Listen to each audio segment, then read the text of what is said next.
Today we're going to talk about rhubarb. This is not the patch we're going to be harvesting from today. I'm just going to harvest like a little bit just to show you guys how I do it. I know there's going to be a lot of screamers because the way I do it is technically wrong, but it's the way I've always done it, and I've never had any problems with it. Never. So let's go over to what we're going to be harvesting.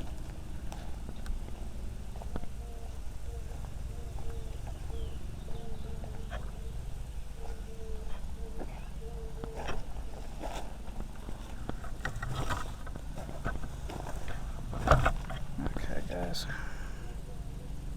This is the patch that we'll harvest from.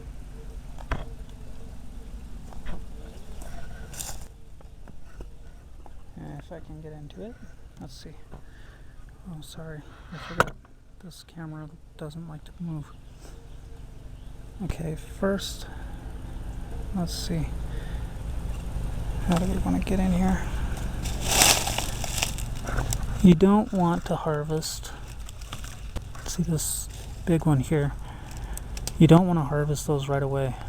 You want to go for these scrawny little looking ones, if I can find one. Looks like I can't find one. You also don't want to harvest ones like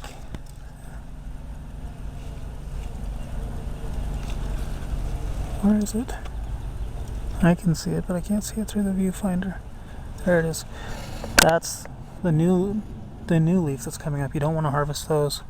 If they're really crumpled like that, you don't want to harvest them because the plant will stop growing. I know there's some better ones in here. Some better examples. A lot of this is new from reseeding itself. So, well, let's just... Since this is just for example's sake, how about if I just set you down?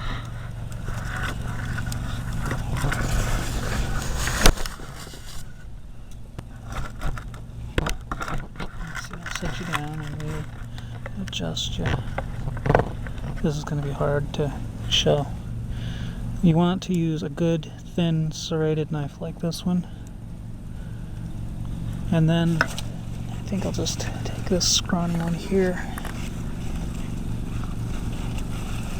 That's what you want to do. You want to get as close to the ground as you can and just cut it. And then about an inch down from that, just off it goes. Don't throw these out. You want to take the, that didn't work. You want to take the leaves and the old leaves, stick them underneath on top of the weeds, because the ladybugs and crud, what's it called? Ladybugs and well, beneficial bugs. I can't think what it's called at the moment. It's a little green fly-looking bug. But anyway, they like to nest underneath them. So if you just pile them underneath the old ones, it keeps the weeds down. Lacewings, that's what they're called. And the lacewings and the ladybugs will nest in there, and you want those bugs because they're beneficial. So let's see. I wanted to show you guys when your patch needs to be divided, it'll send up flower stalks, and that's how you know when to divide the crowns. You can regrow them from seed, but I haven't had much luck with it. Not deliberately planting them anyway. You can just broadcast the seed, and that seems to work pretty good. But let's go around. I can show you.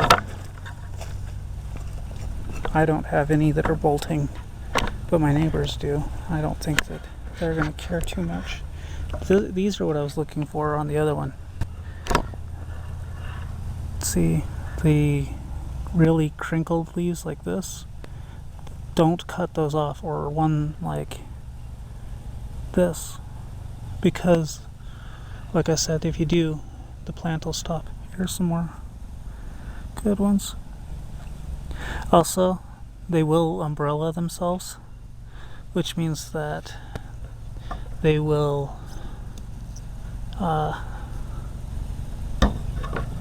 they'll shed water. In pots, as you can see, these would shed most of their water. This is something I was trying to, I don't know if you guys can see the kind of speckled appearance on the leaves. Those are good ones for harvesting because they're not going to last much longer anyway. You're not going to get a lot out of them, but I figure something is better than nothing.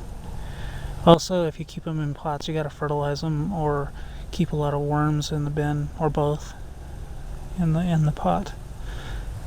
So, okay, let's go and take a look at the neighbors. I don't know if you guys will be able to see them. Look out, Buster. Come on. Look, it's a superstar cat.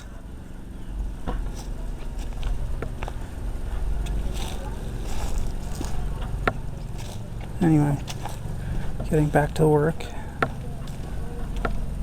See, that's, see, those are flower stalks.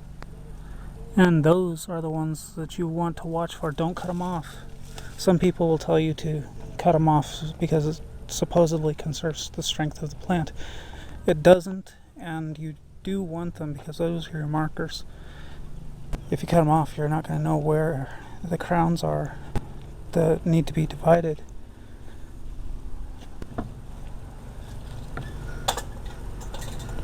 Here, we don't have to worry about any diseases or anything, because the winters are so brutal that it kills everything. So, we don't have the problems. If you are on the coast or something where they claim to have the diseases from cutting the stalks off like that, you can try trying it, but in my experience, that kills the plant. It reduces the yields, kills the plant, and it's because when you go to rip, see what they do is they'll take the stalk like this and they will just rip it sideways. And they claim that that doesn't leave any openings for disease to get in, but that's rubbish, because you're still damaging the plant, and you're doing even more than that. Because when you rip at that, you're actually dislodging the roots. You don't want to do that. You don't want to invade the plant's space any more than you absolutely have to. It's much better just to take a really sharp knife and go slice rather than damaging. And like I said, I've been doing this for literally decades, and I have never had a problem with it. So ever since I was a little kid, I've been doing it that way. We tried experimentally tearing the stalks off, and it just was never a happy thing. So I would advise not to do that.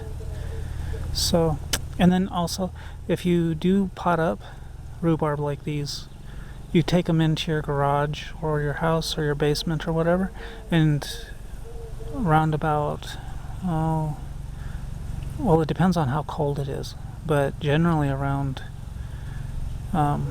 January, February, they'll start to grow again. Just, keep them in a cool place, not a cold place. Probably about, 40 degrees. And when they're ready, you got to remember to water them though, because even though they're dormant, they still need a little bit of water. Not a lot, just a little. Keep them kind of moist. Don't neglect them.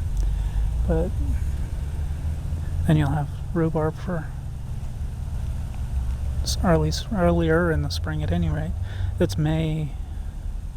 What is today? The May must be about May 18th or something. And mine's ready to harvest. But would be a train coming through now. So I guess that's all I can tell you about rhubarb right now. Oh, except don't harvest more. You want a patch big enough that you can harvest just 1 or 2 stalks from a crown. That's this from a plant. You don't take the entire plant like so many people do, because it kills the root. You need the root to come up next spring. So, don't listen to these people who are saying, oh, just take the whole damn thing, it doesn't matter. Oops, can I say, well, if you have a problem with it, ignore it. Anyway, don't take the whole plant, only take a few stalks from it.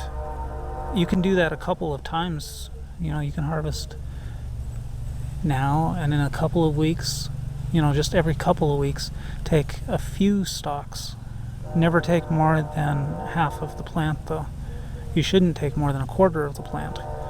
Otherwise, you're weakening the root, and your next yield won't be very good. Also, on your first year of planting the crowns, you shouldn't really harvest. I mean, it doesn't seem to really hurt them too terribly if you do, but you should let them establish for 1 year, and then like the next year you can start harvesting lightly. And usually the crowns don't last more than 3 or 4 years before they bolt and need to be divided.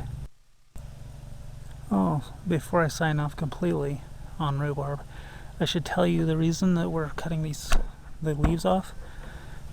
You can only eat the stalk, and because the leaves are toxic. They'll make you, if they don't kill you, they'll make you extremely wishing that you were dead, because they're so poisonous. And yeah, the purists will tell you that you can't eat the stalks either, because they do contain a little bit of oxalic acid. But the stalks, I've been eating it my entire life and haven't had any problems with it. But don't eat the leaves. When you can let little kids even nibble on the stalks, and it won't hurt them. Let them have a leaf though, and you'll probably kill them. So don't eat the leaves. Don't eat the roots, just the stalks. And you can use them for making jelly or pies, cobblers. Eat them raw. They're pretty. It's actually a vegetable, not a fruit too. So I guess that's all there is to say about rhubarb. Yep. Okay. Till next time.